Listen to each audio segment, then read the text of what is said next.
Okay, guys, this is really important. I know for an absolute fact that God exists and Jesus Christ is his son, his prophet. It doesn't matter. However you tell the story there, it's not magic. That's idolatry. But the real Jesus Christ and his message is the message in the gospel. That's what I know. And I know this for a fact because I am unloved. I should be dead. I am physically screwed up.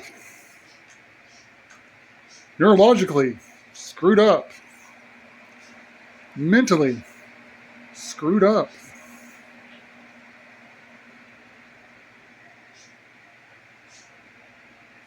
I wasn't supposed to survive. Literally, my ex-wife and my children plotted to murder me with insulin. That's the plot I know about. But I have no idea what was put in my drinks or what was put in my food. But I know just being hated without cause was definitely murder. I have been murdered, and yet I live. But not I, but Jesus Christ through me. Nobody loves me. I hope and pray that Matthew loves me. I believe he does. But I would have said the same thing about my other children. I can't be sure that they haven't secretly found a way to reach him and he's not conspiring. It was that bad. There was no sign. They were so two-faced. There was no sign. I mean, they were acting up. And I was learning about things along the way. But I thought what I learned about was it. I was stunned when I was kicked out of the courthouse. The only thing I was told was that they told the judge I'd threatened them unless they lied to him. When in fact, I probably spent, and I don't remember exactly, but I was in this very kitchen, and I didn't plan this before making this video, in front of that camera that used to be their babysitter while I was gone, pointing to the living room, nothing creepy there, to give them a safe place so that if they were fighting amongst themselves, they could go there, and if there was something that needed corrected, I could see it. That was the rule. The only reason for the camera is while I'm gone. If it didn't happen in the living room, it didn't happen. I could not sort out a back and forth when I got home. And I also did not want to leave a kid defenseless against the others if stuff was out of hand. The only reason I had a camera in here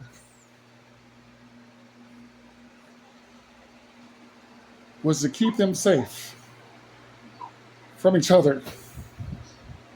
And yet they act like that was, I can't even remember how that was framed. DHS collaborated with the two. They acted like it was for abuse. Everything else, that's a lie. My babysitter were those cameras because I left for work at 4 a.m, having to rely on my kids to get themselves on the bus without fail. And I needed to know that they made it on that bus. I could check the cameras and make sure that everything looked good. make sure I saw them walking up the lane and stuff like that. I had a DVR because I loved them. And also because my ex had popped up and I didn't trust her. I didn't know what all she was up to. And I wasn't wrong there. So you had to walk through the woods, I think, to avoid the cameras.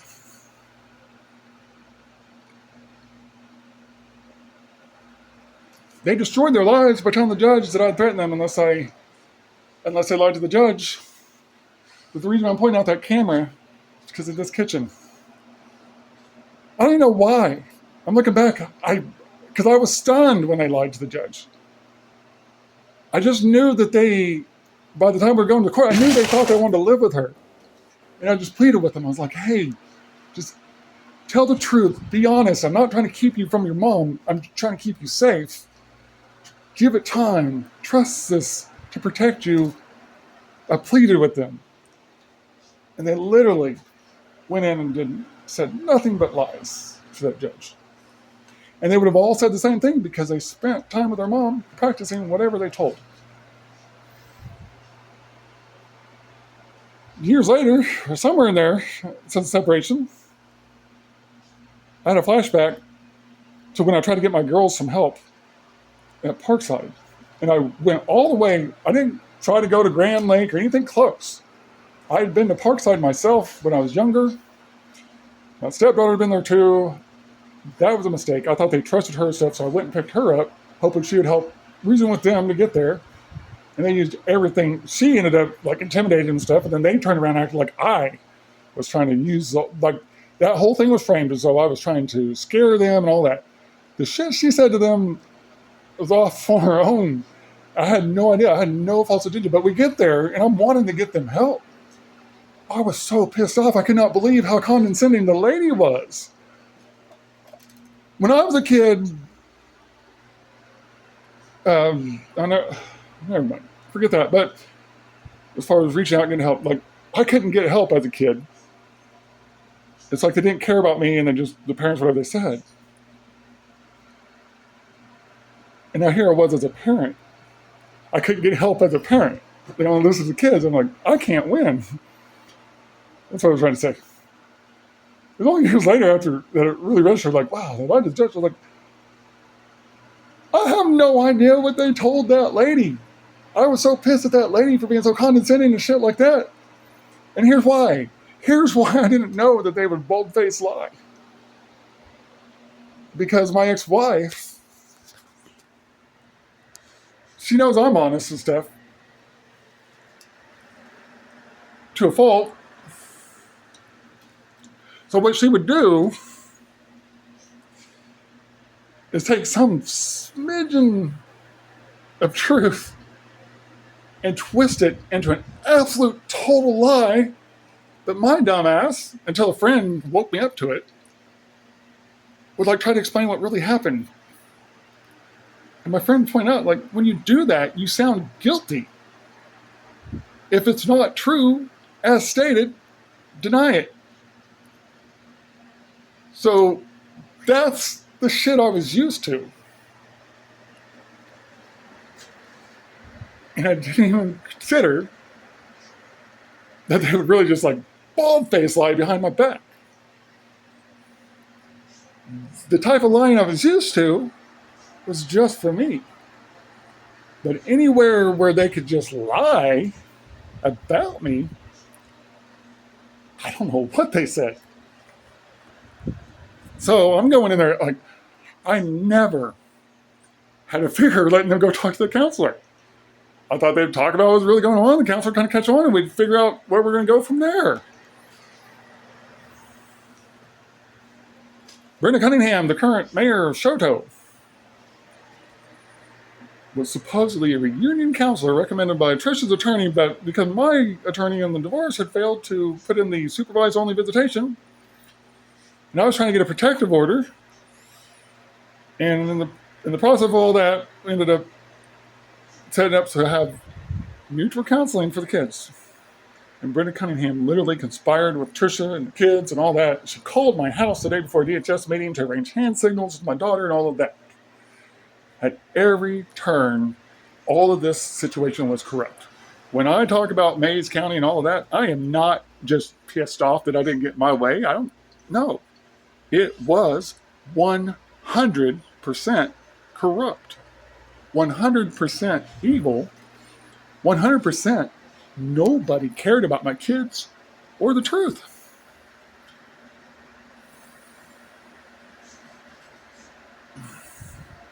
I don't even remember my original point for this video, but when I can talk about this stuff, I got to run with it.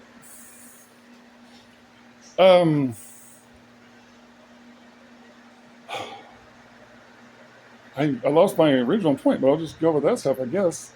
Let's see. I wasn't in the kitchen on purpose, I don't think. Or maybe I was going to talk about the fact that I just wanted them to tell the truth. This is so weird. This hasn't, I don't know where I'm at, and I can't find out till I watch the video. So I'm going to be like, but I'm going to have to let this video go as is. So, but there was a point. Oh, I think I was going to explain. Oh, yeah. Nobody loves me. That's not a pity party. That's a fact. Again, except for, I believe my son loves me wholeheartedly. I believe we have a great relationship. But you know what? And there's nothing about him that I distrust other than the reality of my experience. That the most authentic love and relationship doesn't mean I'm not being 100% backstabbed by a conspiracy.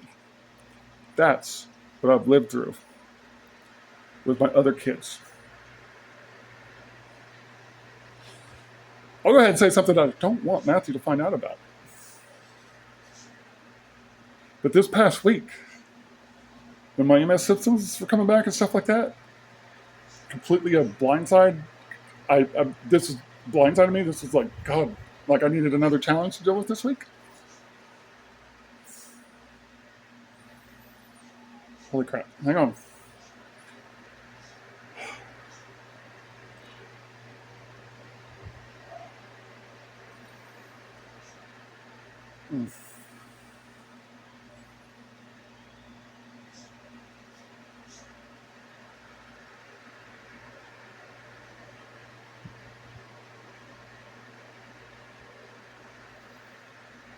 Let me go upstairs.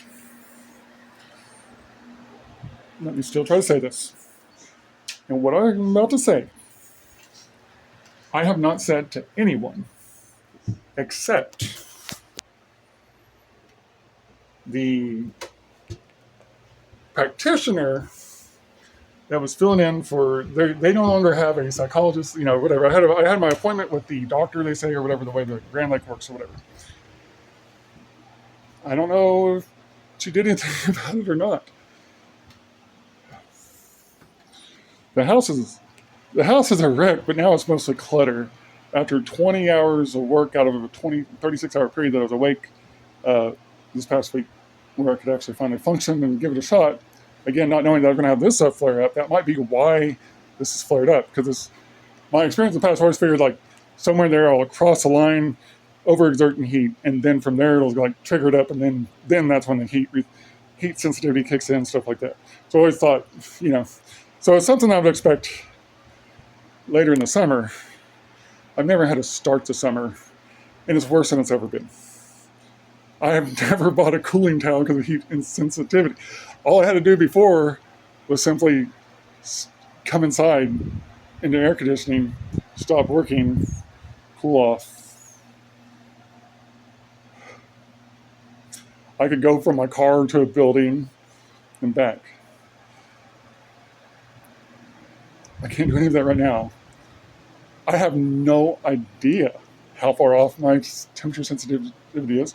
Once I caught on to this stuff, I asked Matthew, like, have I been freezing you out in the car? He's like, yes.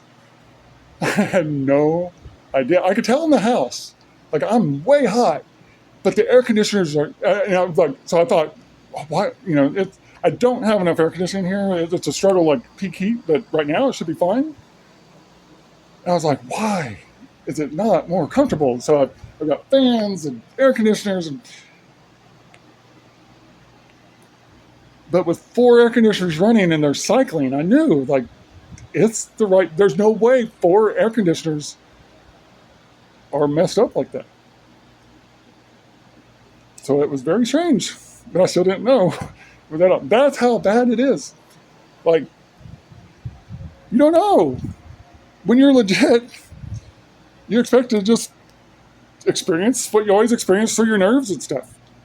And when that reality is changed by neurological stuff, you don't know. You're literally experiencing a different reality, and you have no idea. I've also had trouble with smell, stuff like that. But anyways, okay. I may not be able to say this. I'm not. A lot of times, if I get choked up and I'm caught off guard, it'll be emotional too. Like, oh, I wasn't prepared for that. But because of the PTSD or whatever what I've been through, when I get caught off guard, sometimes it's just froze. And nobody will understand this. I get that. That's fine. This isn't a show.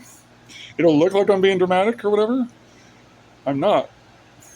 I can't check my mail. I can't check my email.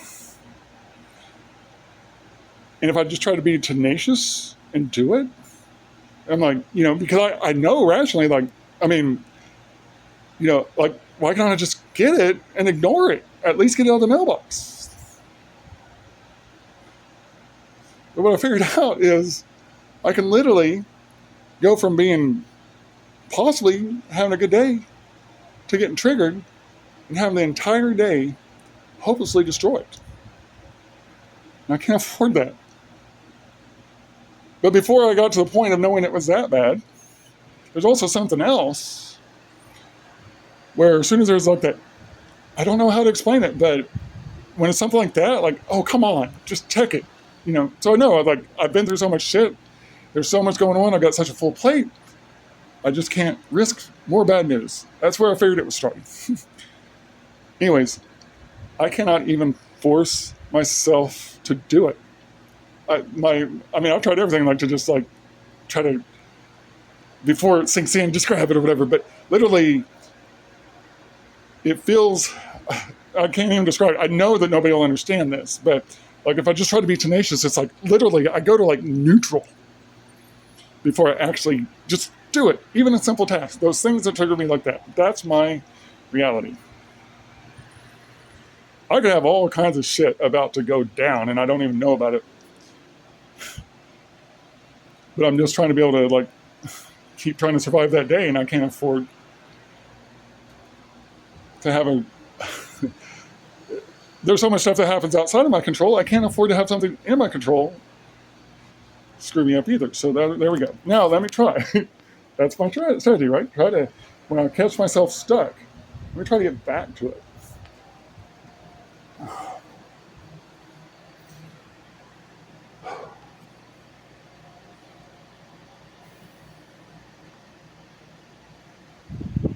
I believe my relationship with my son is awesome.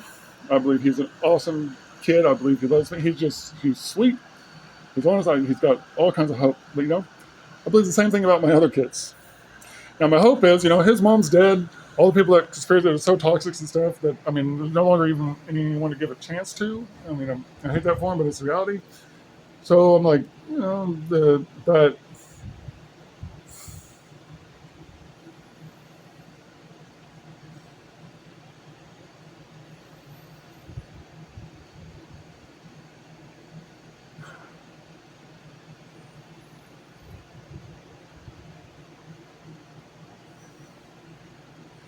but he's been really adamant. Not adamant. He's not. There's nothing weird about it. But he's been making the tea a lot and like filling my glass and stuff like that. And we drink tea, and I think he's just trying to be nice and stuff. But again, for a fact, I have text messages from my daughter herself. One of the conspiracies was to kill me by putting insulin in my drink. She didn't do it. I can't remember her explanation. I'll have to look at the text. Matthew, go down. You can't hear this yet. You're not prepared for this. I've never talked to you about this, and I don't want you to hear it. I don't know if I'm putting it in video and I share it, I'm going to have to tell you about it. I don't want to, but I don't know. But anyways, you can't hear this, okay? Okay, it's this. I don't know how to tell. I don't know how to put it in perspective for you, but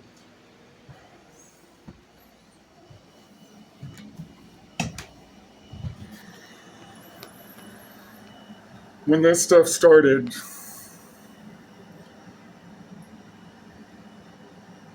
the first day of Crazy Symptoms was the day after encountering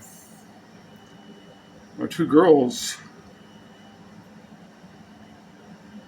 at the pop machine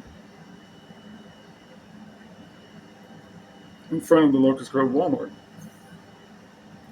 They're supposedly living in Arkansas and getting rides all the way to Pryor to work at Taco Bell, which doesn't make much sense, right?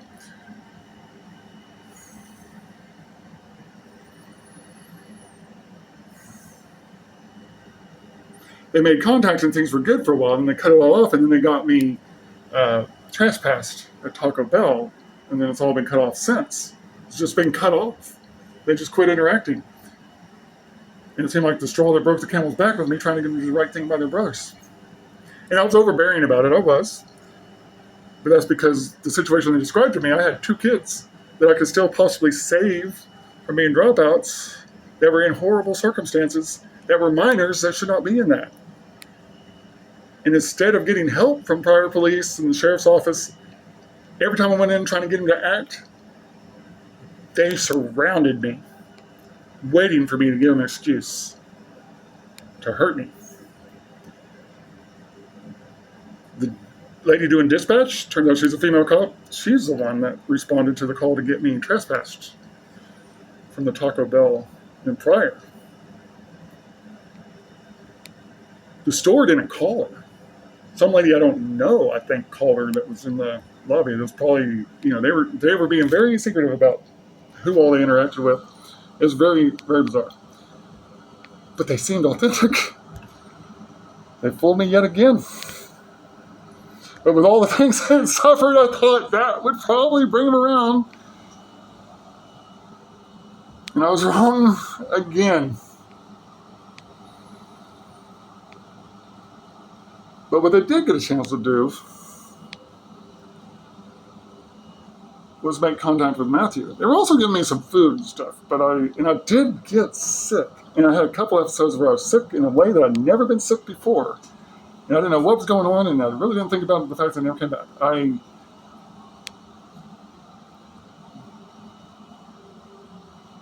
The first day I sat there with lunch with them, I immediately got so sick. I ran into the bathroom, and I had fierce diarrhea and threw up at the same time. So I made it to the toilet with the diarrhea, but the throw up was everywhere. And my daughter Olivia was the one that was responsible for cleaning up, and I felt so bad, but I couldn't. I had no warning. So I don't know. I don't remember. They may have gave us drinks. I don't know. But my neurological symptoms for this episode, stuff like that, and none of this is a lie. None of this is exaggerated or embellished in any way.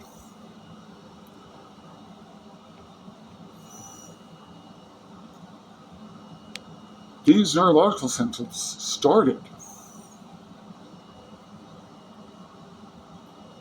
the day after we saw my girls there at Walmart.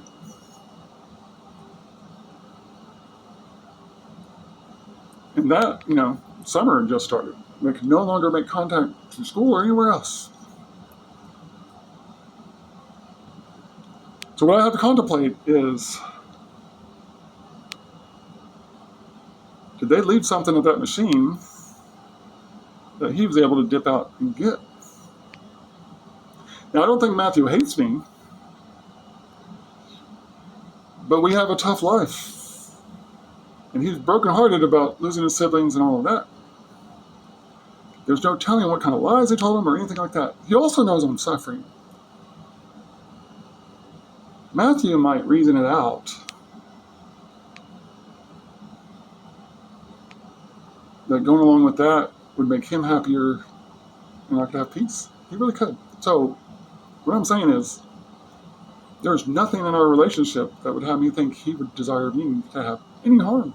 And certainly not that he would participate. But there was nothing like that with my other kids either. And yet, that's exactly what they were doing. And then they made contact and seemed good for approximately a month. And then they fucked it all off with zero remorse, with no hint that anything, like, dang, so be it. And this stuff, you can look at other videos on my channel. I think they might be hidden. I mean, I don't know. They're there. They're not deleted. But, yeah, I told my doctor. I don't know if she got it in her notes, if she even caught that, if she could even understand, if she could process. That I wonder if my son may have tried to poison me. I haven't completely avoided the tea that he's made because I really don't want to believe that's what's going on. But I have avoided it some.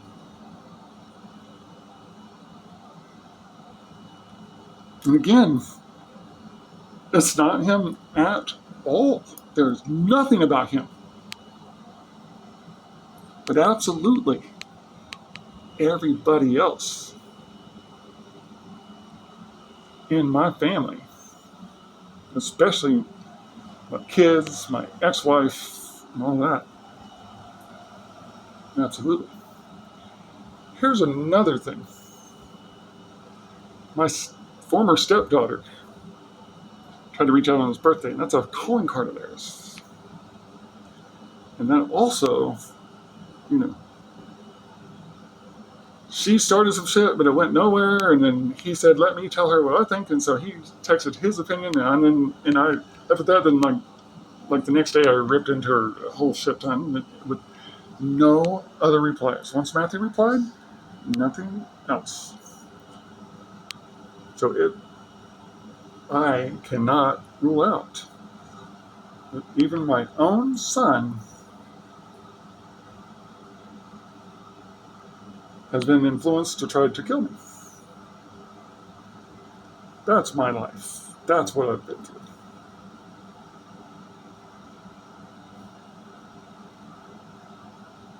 And it's not me being paranoid.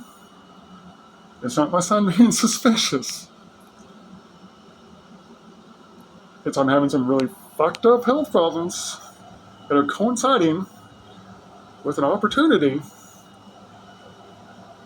for history to repeat itself with another child. Because this wicked state, with all this corruption, Trisha has never been accountable. Even with her horrific stuff reported, even the horrific living conditions that the kids themselves told me they're in, and I reported all that stuff, all that, never investigated at all.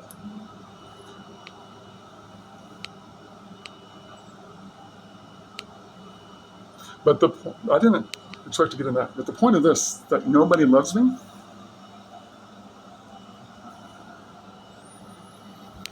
again, I would like it to, yeah, that's why, because I would have expected, the only exception to that would be my son. Now, I would have thought my brother Kyle too.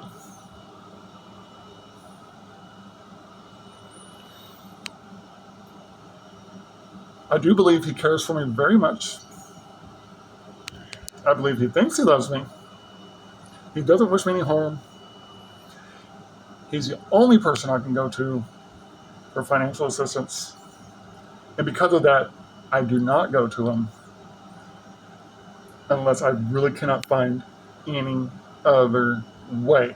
No matter how desperate, no matter how pathetic, no matter how realistic, I'll go out all day long, and if all I move forward with is $5, I was able to move forward. That's what I'm doing. I'm not borrowing money because I only have one person in case of emergency. I can't wear it out.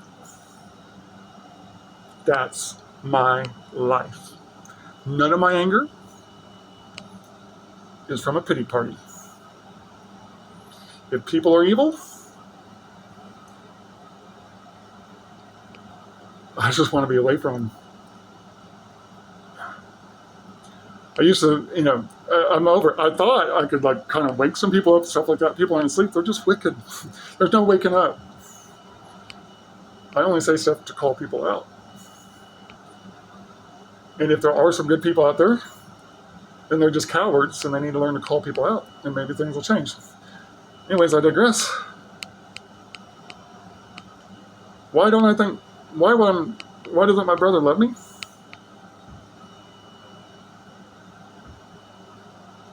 Because nobody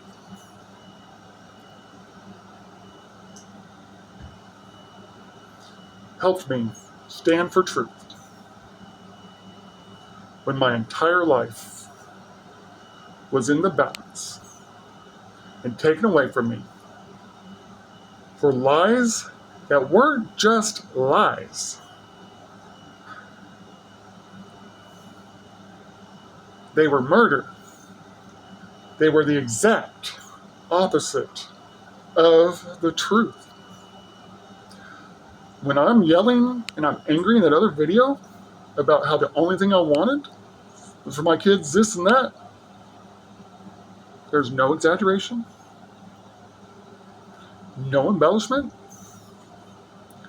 no expectation for anybody to give a fuck. When I hate maggots, when I hate Americans, when I hate Oklahomans, when I say the system is corrupt, when I say nobody loves children, when I say everybody that is okay with Gaza should be dust, I mean it with a sober mind, a rational mind, not from anger. I'm angry about the reality of it. That's it. I mean it as the reality, and I'm angry at that reality. I'm not a maggot. I'm not making up shit to support a narrative. I'm honest. I'm telling the truth. I should be dead. No human could survive what I've been through. And that is not to make me special. It's all to get back down to this. Jesus Christ is real. Atheism is for fools. Looking at the way people behave and let that decide to help you determine whether God exists when you don't even seek God, you let those people tell you whether or not the God that they claim to serve is real? That's foolishness. Now, all the like George Carlin and stuff like that, all the criticism of religion, that's absolutely real. Religion is false. Religion is evil. Those people are wicked, and the shit that they believe and say is true is pie in the sky made up bullshit.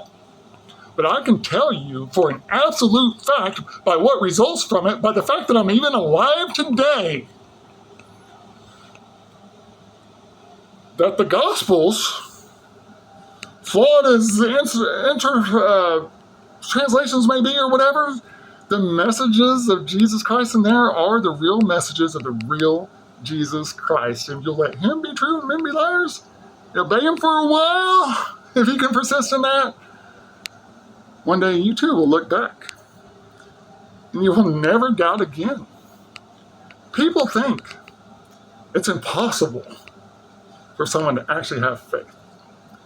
People think when they are religious that everybody is playing the same game. The reason why my wife was such a treacherous bitch was because I had no idea just how far hypocrisy could go. And she had no idea that somebody could have real faith. She thought she found the perfect partner in crime. I thought I found the perfect partner in true faith.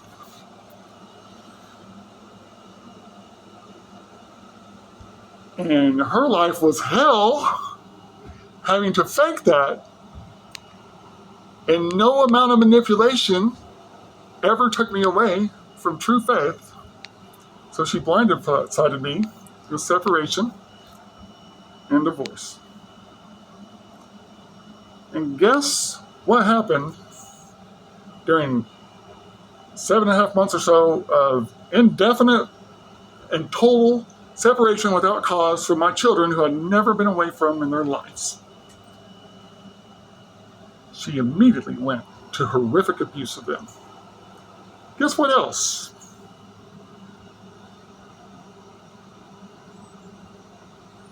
I didn't know. That's what I was seeing. I think I have enough of them noted down that I can prove it. I was seeing their abuse in my dreams. My daughter told me about something. And in my dream, I was in her place. I didn't know. So she told me. They were horrifically abused and then abandoned. And it just goes on and on and on from there. Like I said, I can never tell my story. It's that bad. But I did not expect to go this way. But there we go. I think for Matthew, I'll just let him watch this whole thing. If he finds it. Otherwise, I'll leave it alone. Because there's nothing that he has ever done to cause me to distrust him one bit.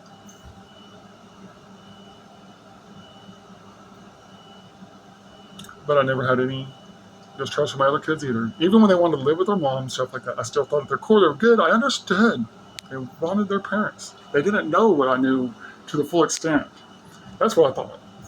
I wasn't worried about them wanting to go there. I wasn't worried about some of the conspiracy stuff that I'd found out and stuff like that. I was like, I didn't.